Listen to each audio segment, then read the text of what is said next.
Suswagatam. Welcome to the 21st session of Simply Sanatana. Today, let us listen to the story of Jadabharatha. Does excessive compassion lead to attachment, resulting in moha, that is delusion? Compassion is a soft emotion and advocated to refine the mind, to extend act of kindness to other beings. But the same compassion, if stretched to overindulgence, might lead to moha, that is delusion. To understand this perception, let us learn the story of Jadabharatha as depicted in the Bhagavata Purana. The episode of Jadabharatha appears in the 5th skanda of the Bhagavata Purana. In the lineage of Priyavarta, the elder son of Swayambhuva Manu, was born the glorious king of Rishabha. He was believed to be a partial incarnation of Bhagavan Vasudeva. Rishabha was married to Jayanti, who bore 100 sons. Bharata was the eldest son. Rishabha installed him on the throne and ordained him with the task of protection of the earth. Bharata proved to be a highly knowledgeable, dedicated ruler, as his father Rishabha and grandfather Nabi. He was fully devoted to protect his subjects. Bharata was a great devotee of Bhagavan Vasudeva. He considered service to the devotee of Vasudeva is tantamount to service to him. He was an exemplary, rare combination of jnana and bhakti, a prerequisite for moksha, that is liberation. However, in compliance with his father's decision, Bharata dedicated himself to the service of protecting his subjects as the ruler of the earth. In fact, this continent, the erstwhile Ajanabha, earned the name Bharatavarsha after this Bharata. Bharata was an intellectual endowed with richness in wealth and knowledge.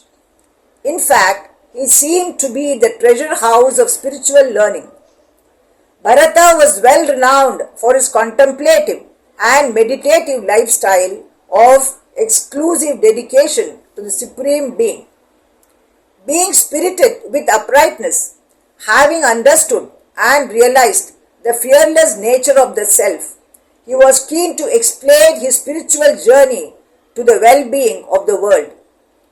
Thus, he arranged performances of sacrifices wherein he perceived the Bhagavan as in the form of yajna. It is quoted, Yajno Vai Vishnuhu. His dispossessed attitude and unflinching devotion to Bhagavan Vasudeva could be observed from the fact that during the various types of sacrifices he performed meticulously as prescribed in the Vedas, he silently dedicated all the rewards of these sacrifices in the form of Apurva to the Bhagavan himself as the Lord of sacrifices. Bharata was purified by the perfection of his sacrifices. The devotion intensely nurtured by Bharata got implanted in his heart the corporeal depiction of Bhagavan Vasudeva as the Supreme Purusha with the conch and discus, the Srivatsa, the Kaustuba gem, and Vanamala, the garland of forest flowers. In this way, King Bharata carried on for over 10 million years. Realizing the exhaustion of his prarabdha karma in the role of the king, he was then determined to retire to the hermitage of sage Pulaha after handing over the reins to his sons. He thus gave up his royal domestic life in favor of embracing sannyasa. He retired as a recluse to the hermitage of Pulaha.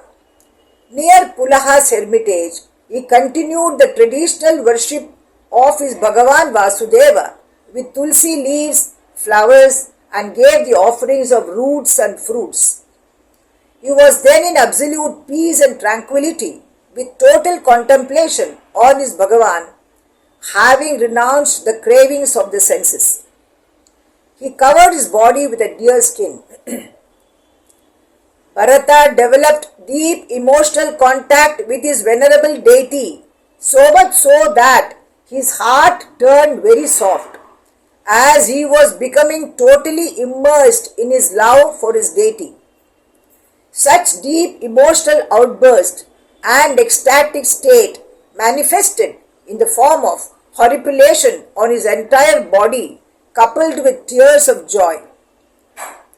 Once, after completion of his morning duties, including ablutions and bathing, Bharata sat on the banks of the river, supposedly Gandaki, and continued his japa for 3 muhurtas. 1 muhurta is equal to 48 minutes. A female deer then advanced towards the river to quench her thirst. While the doe was drinking water, a loud, terrorizing noise, as the roaring of a lion, was heard.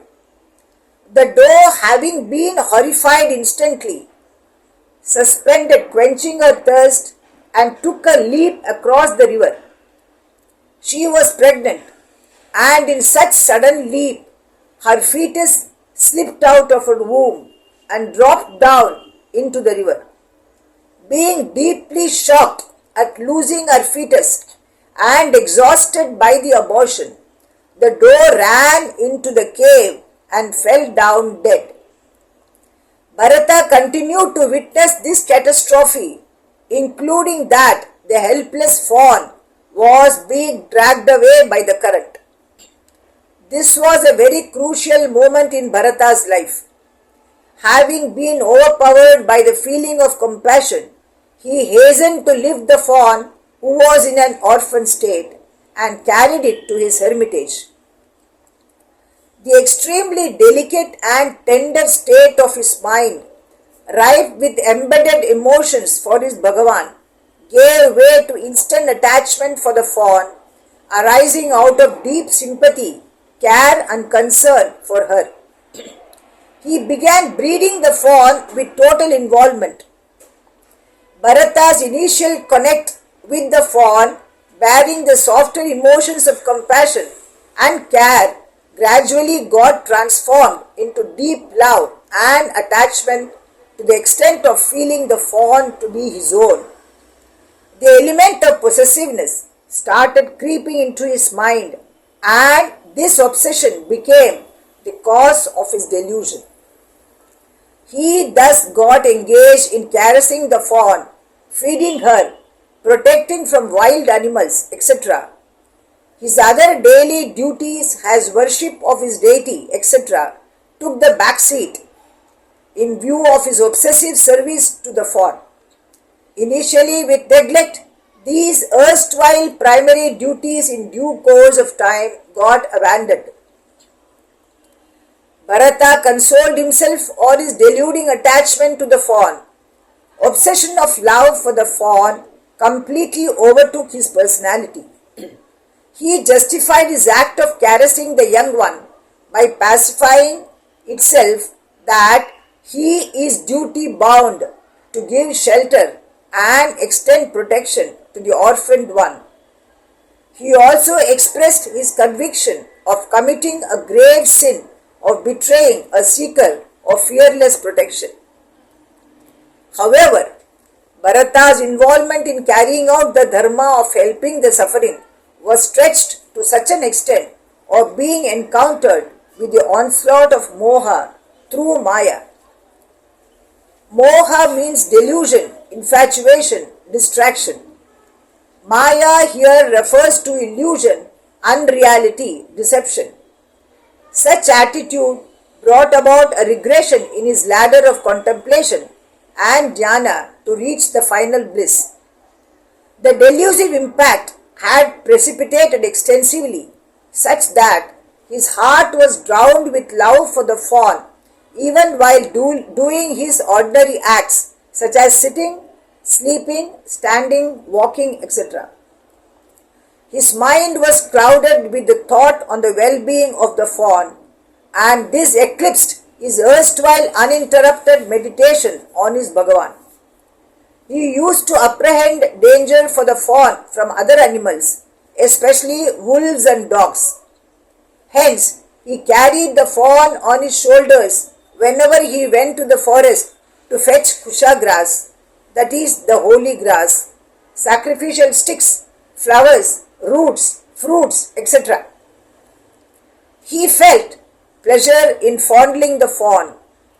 His attention was widely distracted towards the fawn while performing even his daily little religious duties. He would frequently get up and look around to ensure if the fawn was safe and secure. If and when the fawn was lost from his sight, even for a while, he would lament. Having been afflicted with such infatuation, he would suffer the pangs of separation. The continuous thought about the fawn caused an obsession in Bharata's day-to-day otherwise spiritual life.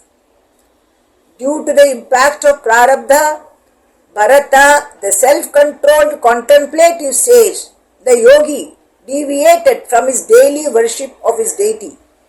Such stunning digression was glaring, as Bharata had earlier considered his own sons as stumbling block in his efforts on the path of release from samsara. Hence, he had developed detachment towards them. This towering personality had got enclaved by the grip of delusive intellect due to Prarabdha. Then he faced the inevitable onslaught of death, while his thought continued to rest on the fawn. Bharata attained the body of a deer in his following birth. Read Bhagavad Gita. Yam yam vapi smaran bhavam tyajatyante kalevaram tam tamevaiti kaunteya sada tadbhava bhavitah. Meaning, with whatever the entity is thought of while departing from the body at the time of death, the same does he attain, being ever absorbed in the thought thereof. But even as deer, Bharata could recall the memory of his past birth and deeds. By the grace of his Bhagavan, he recapitulated all the spiritual knowledge he had accomplished in his previous birth. With repentance about his degeneration and realizing his lapses, he evolved in the current birth of the deer. He instantly left his mother deer and rushed again to the hermitage of Pulaha Pulastya at Shaligrama. The memory of Bharata's previous life haunted him and he became peaceless with repentance. He realized and appreciated his own ability in the former birth when he had contemplated on his Bhagavan with single-pointed devotion. The repentance was due to the fact that he wondered as to how such a self-controlled mind got swayed away by compassion for the fawn. Such realization caused him disgust on attachment. He also realized that he was only exhausting his prarabdha karma. Bharata regained the same degree of detachment and determination which he had acquired in his previous birth. Having patiently waited till his prarabdha as the deer was worked out, he proceeded to the river Gandaki and shed his deer body by immersing half of it in the sacred waters of the river. Bharata's next birth was in a Brahmana family. He brought with him all the memory of his past births with repentance, realization and awareness surfacing predominantly. In order that he should not once again fall into the trap of attachment leading to delusion, he consciously meditated and contemplated upon his Bhagavan. Urged by the apprehension of his degeneration in his past life, he deliberately projected himself as an insane, stupid, dull-headed, deaf person. Bharata hence posed himself as a Jada and thus known as Jada Bharata. Jada means cold, stiff, unintelligent, motionless, senseless, stunned, stupid, dull. He detached himself from his family and proceeded alone to the forest to contemplate on his Bhagavan. In the forest, there is an episode of Bharata's meeting King Rahugana. After a brief encounter, Bharata elucidated the king on the depth and necessity of snapping delusion with the sword of knowledge in order to attain liberation from samsara to reach the supreme abode. Bharata was a royal sage. The narration rekindles one's reflecting on the saying, the main difference between humans, kind and other species is that the evolution for other species is a matter of course, while for human beings it is a matter of choice. Jada Bharata story also reminds the below valuable quotes. Chanakya's wisdom words, Yasya snehaha bhayam tasya sneho dukkhasya bhajanam sneha mulani dukkhani tani tyaktva vaset sukhat. Meaning, a person who has attachment and fondness towards a person or a thing is also fearful of some calamity befalling on him. Attachment is the root cause of all sorrows, and one should abandon such attachment and live happily. Hope you enjoyed the story. Dhanyavadaha.